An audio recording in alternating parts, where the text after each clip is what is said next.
Fred, let's start with you. We talked on the science episode about nutrient uptake curves, nutrient concentration, and we're going to talk a lot about how we can help growers and agronomists take advantage of some of the things you and Connor have learned about.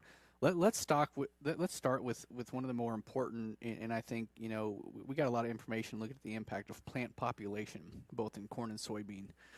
Talk to me about row spacing in corn. We'll start with corn first. Talk to me about row spacing in corn and what kind of response you see in all conditions. Not just the high yield conditions. You got, obviously we have a breadth of different scenarios from high yield to low yield.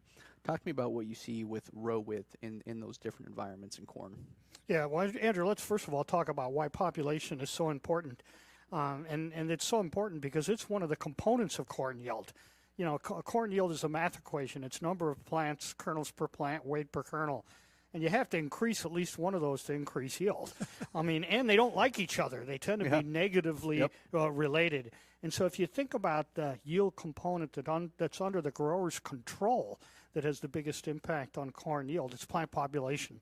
They actually have to buy the seed, but that's why populations continue to increase, and that's why it's never going to stop. It's the yield component under the grower's control that has the biggest impact on crop yield. Now, as you have too many plants in a wide row, guess what happens? Those plants are too close to each other, and I'm gonna tell you. We talked about roots, and we said that as we run the population, a plant has a smaller root system. For every thousand more plants per acre, it's 2.5% less roots per plant. We've seen that consistently in our research.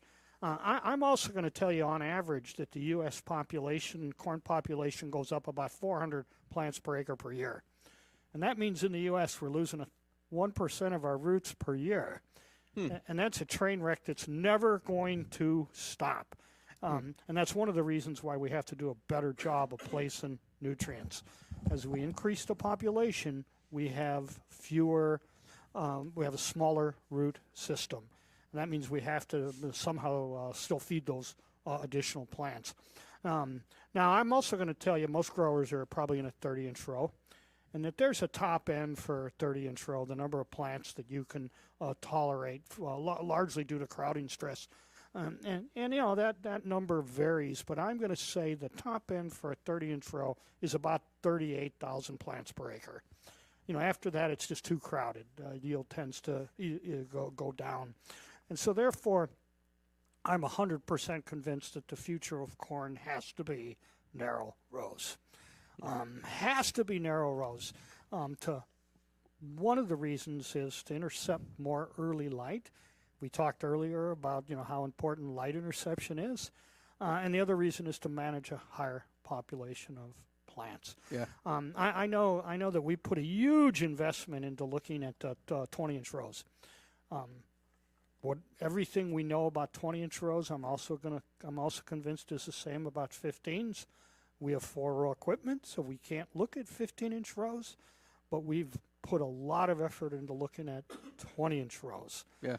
And 20-inch rows allow you to have more plant-to-plant spacing, allow you to intercept more early light at the same population, and allow you to manage a higher population of plants. Yeah.